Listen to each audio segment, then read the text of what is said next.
di dalam surat Galatia pasal yang keempat ayat 21 sampai dengan ayat 31 firman Tuhan. Katakanlah kepadaku, hai kamu yang mau hidup di bawah hukum Taurat, tidakkah kamu mendengarkan hukum Taurat? Bukankah ada tertulis bahwa Abraham mempunyai dua anak, seorang dari perempuan yang menjadi hambanya dan seorang dari perempuan yang merdeka. Tetapi anak dari perempuan yang menjadi hambanya itu diperanakan menurut daging, dan anak dari perempuan yang merdeka itu oleh karena janji. Ini adalah suatu kiasan, sebab kedua perempuan itu adalah dua ketentuan Allah. Yang satu berasal dari Gunung Sinai dan melahirkan anak-anak perhambaan. Itulah Hagar. Hagar ialah Gunung Sinai di tanah Arab, dan ia sama dengan Yerusalem yang sekarang, karena ia hidup dalam perhambaan dengan anak-anaknya. Tetapi Yerusalem sorgawi adalah perempuan yang merdeka, dan ialah ibu kita. Karena ada tertulis, bersukacitalah hai si mandul yang tidak pernah melahirkan. Bergembiralah dan bersorak-sorailah, hai engkau yang tidak pernah menderita sakit bersalin. Sebab yang ditinggalkan suaminya akan mempunyai lebih banyak anak daripada yang bersuami. Dan kamu saudara-saudara, kamu sama seperti Ishak adalah anak-anak janji. Tetapi seperti dahulu, dia diperanakan menurut daging, menganiaya yang diperanakan menurut roh. Demikian juga sekarang ini. Tetapi apa kata nas kitab suci? Usirlah hamba perempuan itu beserta anaknya, sebab anak hamba perempuan itu tidak akan menjadi ahli waris bersama-sama dengan anak perempuan merdeka itu. Karena itu saudara-saudara, kita bukanlah anak-anak hamba perempuan, melainkan anak-anak perempuan merdeka. Bapak Ibu Saudara yang dikasihi dalam Tuhan Yesus Kristus, perenungan firman Tuhan hari ini di bawah tema anak perjanjian hidup dalam kebebasan. Saudara yang dikasihi dalam Tuhan Yesus Kristus, dalam Galatia pasal 4 ayat 21 sampai 31 ini, Rasul Paulus menggunakan kisah Hagar dan Sarah untuk menjelaskan perbedaan antara hidup di bawah hukum Taurat dan hidup dalam kebebasan berdasarkan anugerah Tuhan melalui Kristus. Melalui perumpamaan ini, Paulus menekankan pentingnya hidup dalam kebebasan yang diberikan oleh Kristus, bukan di bawah belenggu hukum yang telah digenapi olehnya. Saudara, peristiwa penting yang menjadi pusat perhatian di dalam perikop ini adalah peristiwa pengusiran Hagar dan Ismail dari rumah Abraham. Sebuah peristiwa sejarah atau historis yang sama, tetapi memiliki makna yang berbeda bagi kaum Yudaisme dan juga bagi Rasul Paulus secara khusus.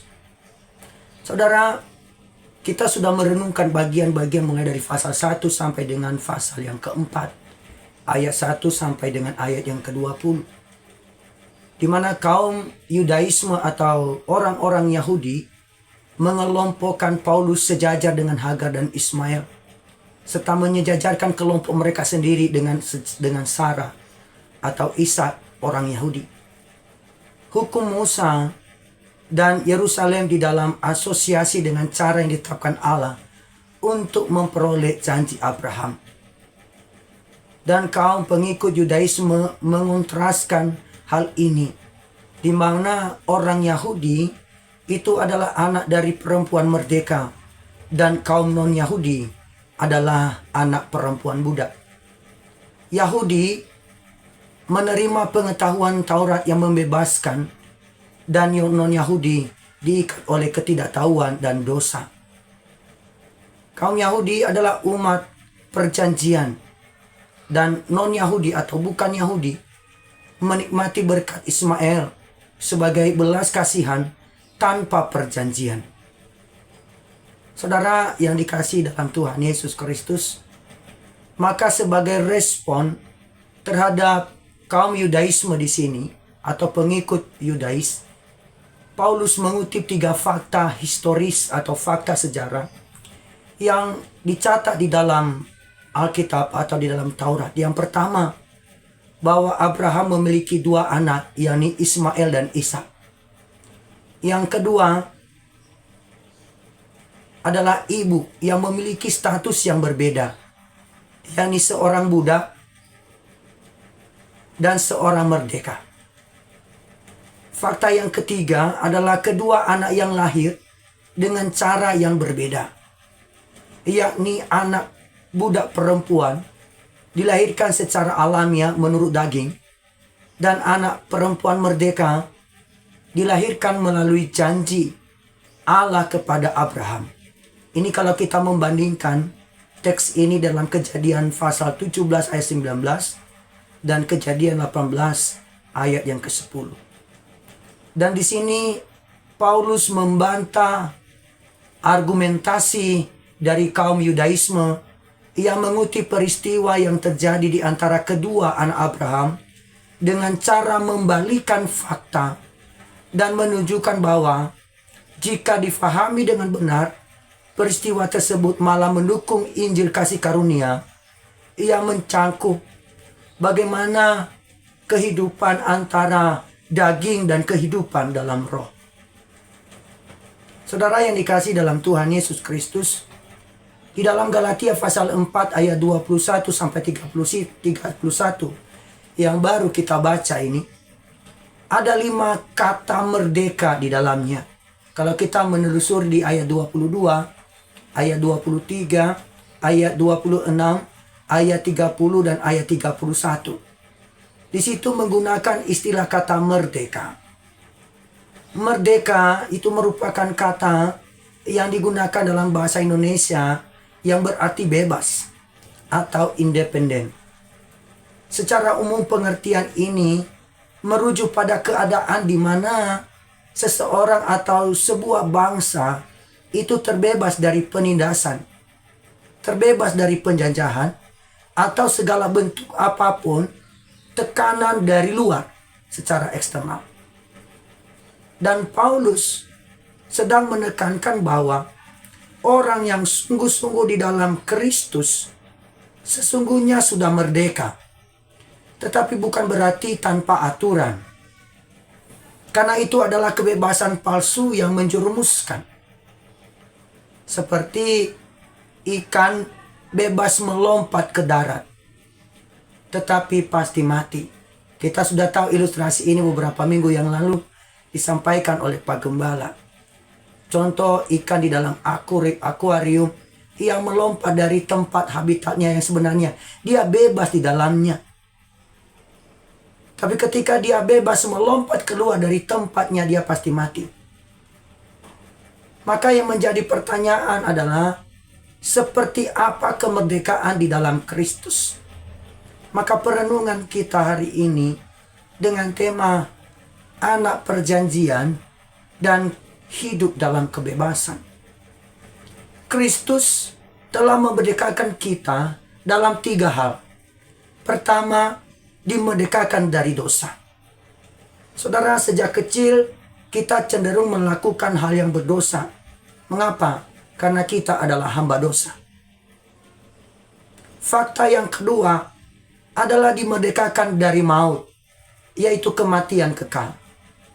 Maut adalah konsekuensi dari dosa manusia atau akibat dari tindakan kita yang berdosa. Fakta yang ketiga, di mana Kristus telah memerdekakan kita adalah kita dimerdekakan dari iblis. Saudara, iblis masih bisa mengganggu kita, tetapi tidak lagi atau tidak bisa lagi menguasai hidup kita. Inilah fakta yang ketiga, hal ini yang Tuhan Yesus Kristus buat untuk kita sehingga kita hidup dalam kebebasan. Bapak Ibu Saudara yang dikasihi dalam Tuhan Yesus Kristus, maka kita yang telah dimerdekakan oleh Kristus ini, hendaknya kita hidup berdasarkan janji Allah. Kalau kita membaca di ayat 22 sampai dengan 23 perenungan kita, dan bisa kita bandingkan dalam Mazmur 119 ayat 11. Kita tidak hidup lagi berdasarkan usaha manusia yang dilambangkan dengan kelahiran Ismail atau diumpamakan seperti kelahiran seorang anak perempuan budak, yaitu Ismail, hambanya dari Hagar. Melainkan hidup di dalam anugerah Tuhan yang dilambangkan dengan kelahiran Ishak, yang seharusnya itu mustahil. Mengapa? Itu tidak akan mungkin terjadi, karena Sarah sebagai ibu yang adalah dilambangkan sebagai perempuan merdeka, sebenarnya sudah tidak bisa dan tidak bisa mampu untuk melahirkan seorang anak, karena sudah mati uzur, sudah lanjut usia. Saudara, disinilah kita melihat bahwa janji Allah tidak hanya berlaku dalam hidup kekal, namun juga di dalam hidup ini. Kalau kita membandingkan ini dalam teks kita, ayat 24-27. Tetapi kita juga harus siap untuk membayar harga demi janji Allah itu. Bersedia untuk menerima segala konsekuensi dari janji Allah ini. Kalau kita membaca di ayat 28 dan 31. Maka yang pertama yang kita renungkan bagian ini, supaya lebih jelas untuk kita, yang pertama, di ayat 21 dan 24, kita melihat ada dua perjanjian dan ada dua kehidupan. Dua perjanjian dan dua kehidupan. Paulus mengawali dengan menantang jemaat Galatia yang ingin kembali kepada hidup di bawah hukum Taurat. Dan ia menggunakan kisah dua wanita dalam perjanjian lama, yaitu Hagar dan Sarah. Ini sebagai simbol dua perjanjian. Hagar itu melambangkan perjanjian lama, yaitu hidup di bawah hukum Taurat. Sementara Sarah itu melambangkan perjanjian baru, yaitu hidup dalam kebebasan, yaitu janji Allah. Maka kalau kita melihat kisah ini, kisah Hagar dan Sarah menggambarkan dua cara hidup, yang itu satu dengan bergantung pada usaha dan kekuatan diri sendiri, yaitu melalui Hagar dan hukum Taurat. Dan yang lain adalah dengan bergantung pada janji Allah dan anugerahnya, yaitu melalui Sarah. Maka sebagai orang percaya, kita tidak lagi hidup di bawah hukum yang menuntut kesempurnaan melalui usaha manusia, melainkan dalam kebebasan yang diberikan melalui iman kepada Kristus.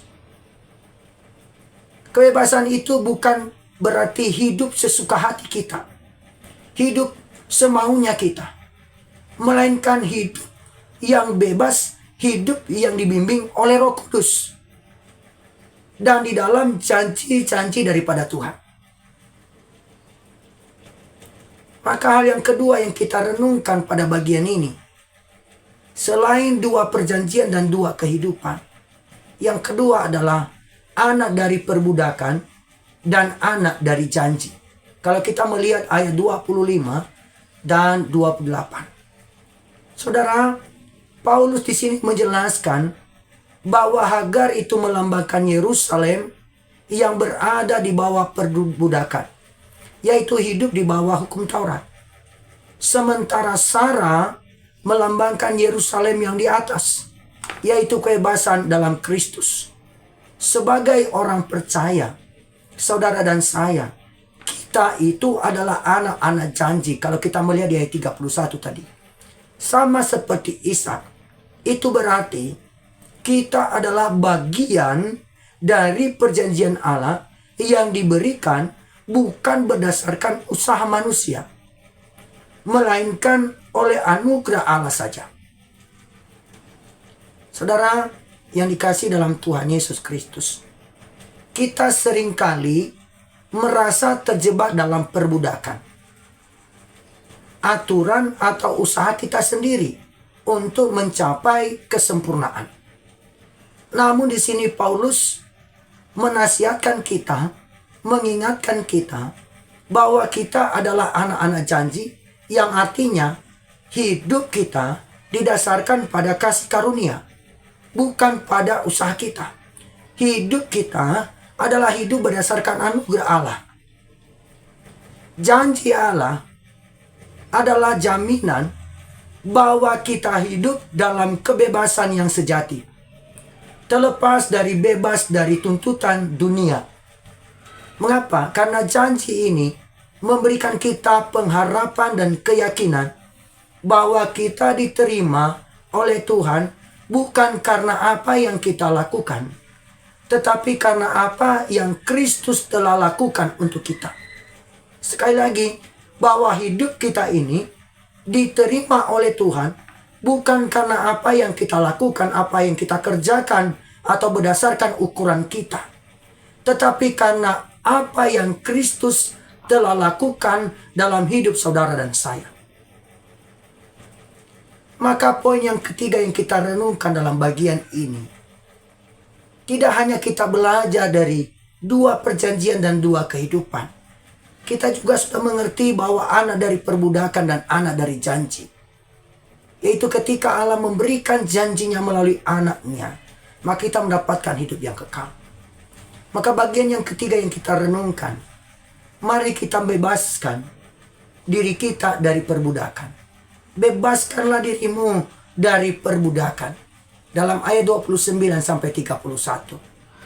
Saudara, kalau kita melihat bagian di sini, Paulus menutup dengan menunjukkan bahwa seperti Ishak, anak-anak janji akan seringkali menghadapi penganiayaan dari mereka yang hidup di bawah hukum.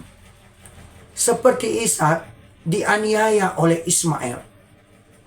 Namun Paulus menyatakan di sini bahwa bukanlah anak-anak dari perbudakan. Dalam pengertian ini digambarkan anak dari Hagar, melainkan anak-anak dari wanita merdeka, dari perempuan merdeka, yaitu digambarkan yaitu Sarah. Oleh karena itu, kita harus hidup dalam kebebasan apa yang sudah dijanjikan oleh Tuhan. Saudara yang dikasihi dalam Tuhan Yesus Kristus, persamaan antara kedua istri Abraham dan masalah Galatia itu menjadi sangat jelas di ayat 28 sampai 31. Saudara, ayat-ayat ini tidak hanya menjadikan kesimpulan dari bagian ini, tetapi juga untuk seluruh bagian. Kalau kita melihat dari pasal 3 dan pasal 4, maka kita memperhatikan seperti ada konsep alegori di mana Paulus menguraikan situasi di jemaat Galatia. Yang pertama yang kita lihat adalah mereka yang hidup oleh iman. Yang hidup oleh iman itu adalah ahli waris Abraham. Bukan mereka yang hidup oleh karena perbuatan-perbuatan dalam mentaati hukum Taurat. Ahli-ahli Taurat dan orang-orang Farisi bersama dengan orang-orang Yahudi yang dari Galatia itu sangat bangga dan membanggakan diri mereka sendiri karena mereka merasa lebih unggul secara rohani, karena mereka mengatakan bahwa mereka adalah anak-anak Abraham. Kalau kita melihat daripada referensi Paulus kepada Sarah dan Hagar, menyampaikan kenyataan yang menakjubkan bahwa orang-orang Yahudi adalah anak-anak Abraham, tetapi mereka bukan anak-anak Sarah. Mereka memiliki ayah yang benar, tetapi ibu yang salah. Hanya mereka yang telah datang kepada Allah melalui iman di dalam Kristus adalah anak-anak Abraham melalui Sarah. Orang-orang yang mendekati Allah melalui kebenaran mereka sendiri, yaitu dengan melakukan perbuatan-perbuatan berdasarkan hukum Taurat, benar-benar anak-anak Hagar. Itu digambarkan sebagai anak-anak yang dibawa perbudakan.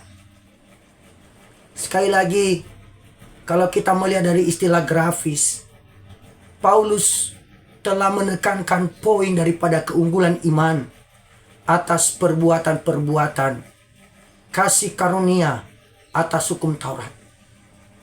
Janji-janji yang dibuat untuk Abraham atas pengekangan sementara dari hukum Taurat. Saudara yang dikasihi dalam Tuhan Yesus Kristus, hal yang kedua yang kita lihat apa yang digambarkan oleh Paulus.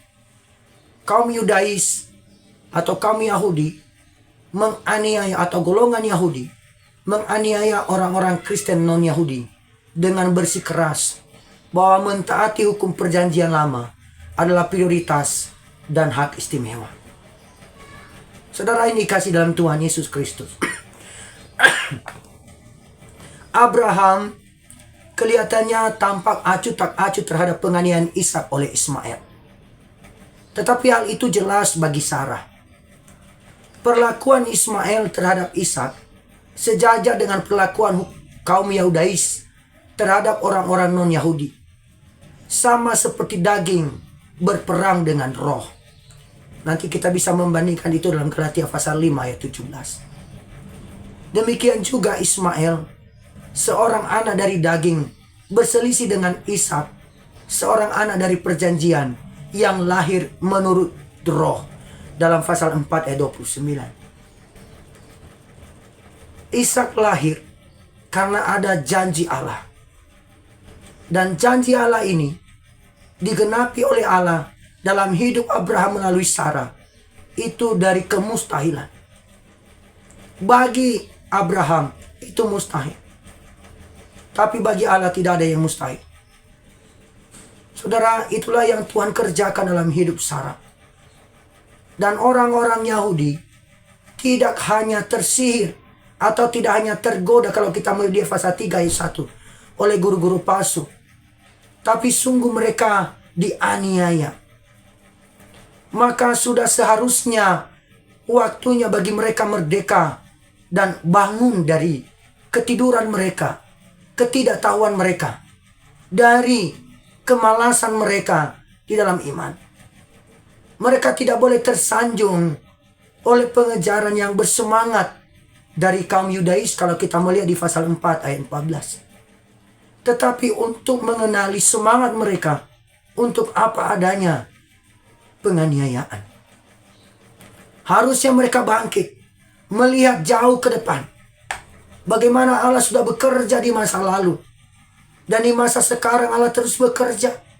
Dan di masa yang akan datang, Allah juga yang akan bekerja menggenapi janjinya. Seharusnya pemahaman ini juga kita bisa fahami. Bahwa Allah sudah mengerjakan sesuatu yang istimewa dalam hidup kita di masa lalu. Dengan segala keterikatan kita di bawah hukum dosa. Tapi kita sudah dimerdekakan sekarang dalam Kristus. Dan Dia memberikan kita janji melalui jaminan di dalam Kristus. Dan kita adalah orang-orang yang sungguh-sungguh dimerdekakan oleh janji itu.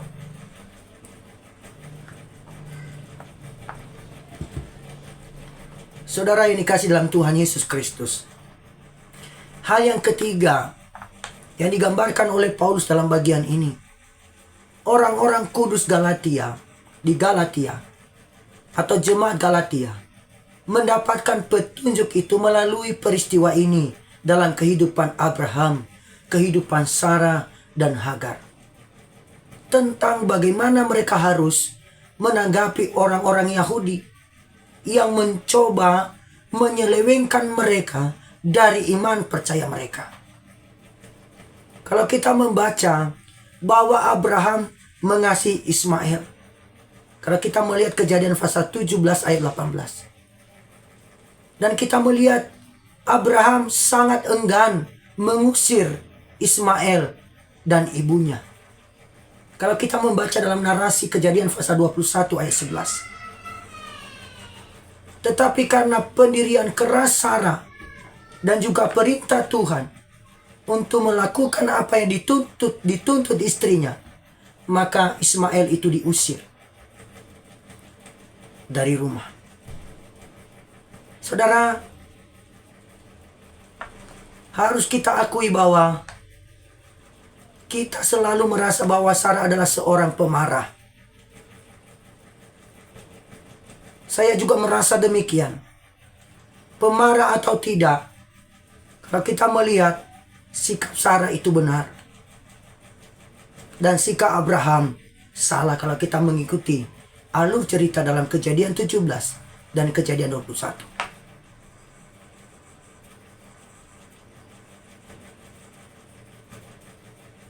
Sarah ingin mencoba mendamaikan kedua putranya dan dengan ibu mereka. Dan itu juga tindakan Abraham. Tetapi Sarah tidak mau menerima hal ini. Mengapa? Karena Sarah jauh lebih peka terhadap permusuhan antara kedua putranya ini dan bahaya dari hidup berdampingan secara damai. Ia sadar bahwa kedua putranya tidak cocok dan harus dipisahkan. Dan lebih jauh lagi, ada instruksi dari Tuhan kepada Abraham bahwa anak yang diperkenan oleh Allah adalah anak yang lahir dari Abraham melalui Sarah, yaitu Ishak.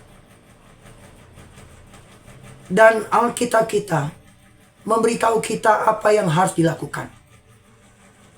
Dikatakan dalam Kejadian pasal 21 ayat 10 dan Galatia 4 ayat 30 yang kita baca. Usirlah hamba perempuan itu beserta anaknya. Karena anak hamba perempuan itu tidak akan menjadi ahli waris bersama-sama dengan anak perempuan merdeka itu. Itu jelas. Ibu Ishak adalah Sarah. Dalam menegaskan bahwa Hagar dan Ismail harus pergi, maka kita tidak berpikir bahwa itu hanya kebetulan, bahwa dalam konteks sebelumnya, yaitu dalam ayat 19. Tapi Paulus menggunakan gambaran tentang kasih seorang ibu kepada anaknya.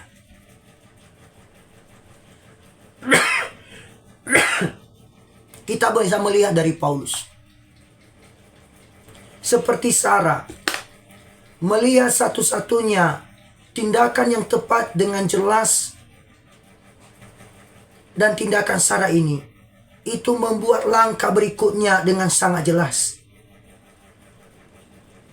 Paulus berkata melalui tindakan daripada Sarah. Apa yang dikatakan oleh Sarah? Usirlah orang-orang Yahudi itu, karena mereka tidak sesuai dengan keselamatan melalui iman. Artinya, orang-orang yang menyesatkan kamu dari iman kepada Kristus, kamu harus berani berkata tidak. Berani berkata menolak ketika engkau sedang digoda, ketika kita sedang dijerumuskan dalam hidup yang tidak benar. Saudara yang dikasihi dalam Tuhan Yesus Kristus, hidup sebagai anak-anak Allah, sebagai orang-orang percaya, seringkali membuat kita menghadapi tantangan dan penganiayaan dari dunia yang juga terjebak dalam sistem hukum atau aturan-aturan yang kaku. Namun di sini Paulus mendorong kita untuk tidak kembali lagi ke dalam kehidupan perbudakan, yaitu hidup yang mencoba dan terus mencoba mencapai kebaikan yang sempurna melalui usaha kita sendiri.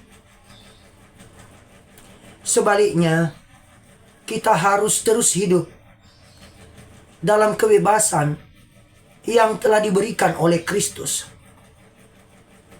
Hidup dengan penuh sukacita. Hidup dengan penuh pengharapan. Hidup di dalam iman. Saudara, perenungan hari ini dalam Galatia pasal 4 ayat 21 sampai 31 mengajarkan kita tentang perbedaan antara hidup dalam perbudakan hukum dan hidup dalam kebebasan anugerah Allah. Hidup dalam perbudakan tadinya yang sudah Tuhan lakukan, di bagian sebelum saya katakan ada 3 fakta yang Kristus lakukan untuk memerdekakan kita. Maka sebagai orang percaya, kita itu adalah anak-anak janji, yang berarti kita dipanggil untuk hidup dalam kebebasan yang diberikan oleh Kristus. Kita tidak perlu lagi mencoba mencapai keselamatan itu melalui usaha kita sendiri. Tetapi kita harus hidup dalam keyakinan bahwa anugerah Allah itu di dalam dan melalui Kristus itu sudah cukup untuk kita. Karena itu, mari kita terus hidup dalam kebebasan ini.